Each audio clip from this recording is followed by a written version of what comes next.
အခုနောက်တစ်ပိုက်နင်ဘသူအာကုန်နဲ့အဲ့လောက်တော့မိုက်နေရတာနဲ့တော်ကြစမ်းသမီးတို့ကိုဘသူကကြောင်းမထားဘူးလို့ပြောလို့အမရဲ့အကြောင်းမျိုးလေးနောက်မှပျော်ကြွားပါအမရဲ့မဟဲ့ဘသူများလဲလို့အနှင်းစားစီစီပါလာလောက်တာမမတို့စားဖို့လေတရက်သီးလေးလာပို့ဩ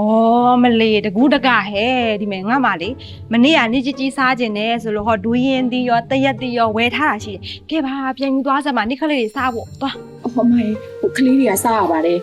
မမတို့စားဖို့တက်ယူလာခဲ့တာပါမလေးဒါနဲ့လေမညီမလေးကလေး3ယောက်ကိစ္စလေးအဲ့ဒါတိုင်မြင်ကြည့်မမဟဲ့ကလေး3ယောက်ကိစ္စအဲ့ဒါဘာဖြစ်လို့လဲဟုတ်တမီးကြီးကလေဒီနေ့ဆိုလို့ရှိရင်12တန်းတက်မှာ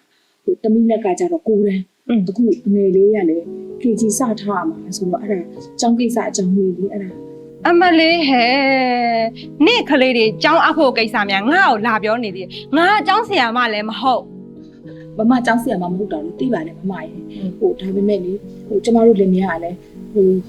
ရှာရတဲ့ပတ်စံလေးကလည်းစိုင်အတွက်အရေးနည်းလေးလို့တော့ထည့်လိုက်တာဆိုတော့ဒီနေ့ကလေးတွေကျောင်းအဖို့ကအဲ့ဒါငွေလေးနည်းနည်းဟဲ့ကလေး3ယောက်တောင်อ่ะနဲလားမထားနိုင်လို့ရှင်လေအကြီးမလေးကိုကြောင်းထုတ်လိုက်လေပြီးတော့ငါးဆိုင်မှာအလုပ်တင်နေနဲ့ထားလိုက်နင်လည်းအသက်ရှူချောင်းတာပေါ့မဟုတ်ဘူးလားမမရေကလေးတွေကလေပညာတော်ပြီးတော့လိမ္မာရေးကြားရှိတယ်ဆိုတော့မမလည်းသိတာပဲကလေးတွေကြောင်းထုတ်ဖို့ကြောင်းတော့လေဘယ်လိုလုပ်ထုတ်ရမှာလဲမမရေဟဲ့ညီတို့လင်မယားလာစားနေရလေကလေးတွေစားဖို့တော့အနိုင်နိုင်ပညာကြီးကလည်းမလျှော့ခြင်းသေးဘူးအဲ့လိုအပူတွေကိုမလိုချင်လို့ငါအပြိုကြီးလောက်နေပါတယ်ဆိုမှမမရေညီမလေးကိုလည်းတော်တော်လေးကိုခက်ခဲနေလို့ပါနောက်ကြရင်အဆင်ပြေတယ်လို့မျိုးလေးပြန်ပြီးတော့ဟိုဖြစ်မှာပေါ့မမရေအမလည်းဝန်ထမ်းနေနဲ့လာစားနဲ့ပြီးတော့နေကြီးကလည်းဆေးဖို့တွေရှိသေးတယ်မလားအဲ့ဒါကြောင့်အပေါ်ဝင်ငွေရမရှိဘူးဟဲ့ကဲပါကလေးတွေသုံးဖို့ရအောင်တော့3000ယူသွားလိုက်ဟုတ်ပလားနော်နင်ဒီမှာခဏဩဟဲ့နင်အကြီးမှကြောင်းမထတော့ဆိုတခြားနေရာတွေသွားပို့မနေနဲ့နော်ငါဆိုင်အောင်ပဲပို့ကြားလားကလေးမုံမိုးလေးဘာလေးရတာပေါ့အေးဒီမှာခဏစောင့်ကြားလား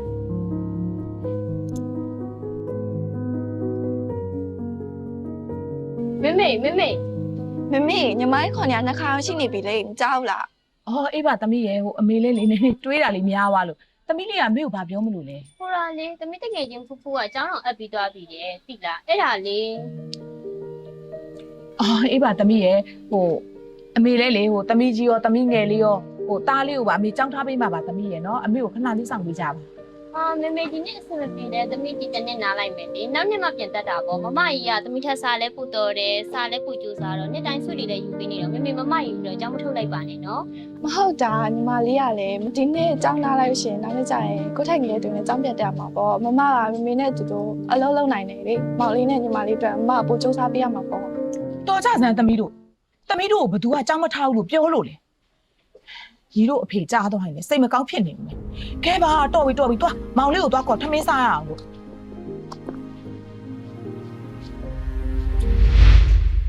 အော်မမြက်ဟဲမနင်းမတွေ့ရကြပြီနော်ဟုတ်ပါတို့တွေလည်းမတွေ့ကြဘူးနော်ဘယ်ကနေပြန်လာလဲဩအခုပဲကလေးတွေကျောင်းဝယ်ပြီးပြန်လာတာမနင်းရဲ့အော်အဲ့ဒါဆိုအတော်ပဲအမရဲ့မနင်းနဲ့လေကျောင်းလေးစုံစမ်းချင်နေတာမမတို့ဘယ်ကျောင်းမှာအပ်ခဲ့တာလဲဟောအမတို့ကလေမနစ်ကတက်တဲ့ Majestic Academy မှာပဲလေအော်အဲ့ဒါဆိုရင်Majestic ဆိုတာမျက်ပညာကိုပြောတာလားဟုတ်တယ်ဟိုကလေမျက်ပညာကျောင်းမှာပဲပြန်အပ်တာအော်အမရဲ့အဲ့ဒါဆိုရင်လေအမကလေးက2ယောက်ဆိုတော့စာဝဲစာတန်းကားကြီးကုန်မှာပေါ့နော်မလီစင်ဘိုးတဲ့ချုံဘိုးကုန်လာပါမန်းနဲ့သိတယ်မို့လားအိမ်ကကလေးတွေကလေစက်ကူးမကူရွယ်ဆိုတော့အစ်တွေပဲဝစ်ချင်တာယူနီဖောင်းတွေကလည်းအစ်ဟောပြီးတော့လေထမင်းကျရေးဘူးအစအိုးစုံလို့ပါပဲမန်းနဲ့ရဲ့ဟိုကလေအမားတို့ကလေကျောင်းအခတဲ့လေအဲ့ဒီပစ္စည်းတွေအတွက်ကိုပိုးကုန်နေတာ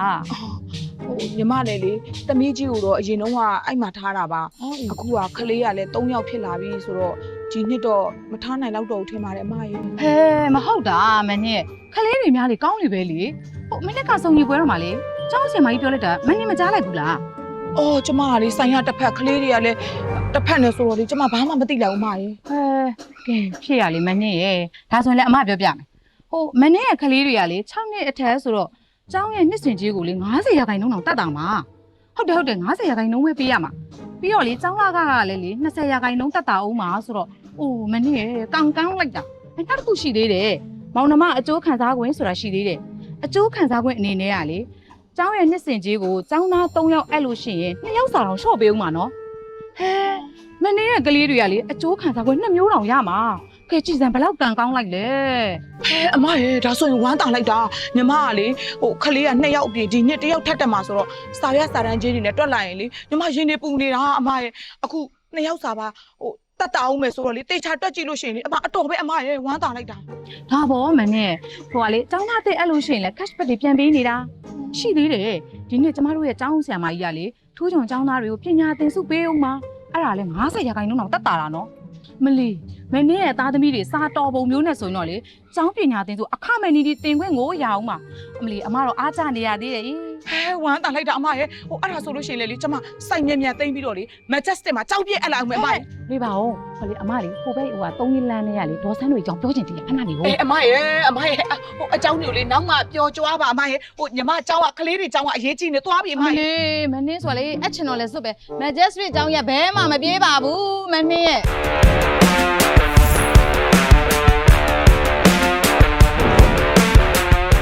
ချေကြီးရဲ့ဒီနှစ်ကလေဟိုသားလေးကလည်းတယောက်ထပ်တူးပြီးတော့ကလေးတွေကလည်းပိုများလာတော့လေကြောင်းအပ်တာလေးနောက်ကျသွားတာ ရပါတယ်ကျမတို့ကျောင်းကဇွန်လကုန်ထိလည်းလက်ခံပေးပါတယ်ပြီးတော့ကလေးတွေစာနောက်ကြမှာလည်းပူစရာမလိုဘာဖြစ်လို့လဲဆိုတော့ကျမတို့အရင်နှစ်တရလိုပဲလေ Viber group မှာစာရီတင်ပေးထားတာဖြစ်တဲ့အတွက်မေမေတို့အနေနဲ့ကလေးတွေကို Viber group ကနေပြီးတော့စာရီပြန်ကူးခြင်းလည်းကူးလို့ရတယ်ဒါမှမဟုတ်ဟုတ်ပြီ Viber group ကနေကြည့်ရတာနည်းနည်းအဆင်မပြေဖြစ်နေလို့ personal group ကနေဆရာမတွေစီတောင်းလို့လည်းရတာဖြစ်တဲ့အတွက်စာနောက်ကြမှာလည်းစိတ်ပူစရာမလိုအဲ့လိုပဲအခုကလေးတွေများလာတယ်ဆိုပြီးတော့လည်းအရန်စိတ်ညစ်မနေပါနဲ့ဘာလို့လဲဆိုတော့အခုကျမတို့ကျောင်းမှာ promotion တွေလည်းပေးထားတယ်လေ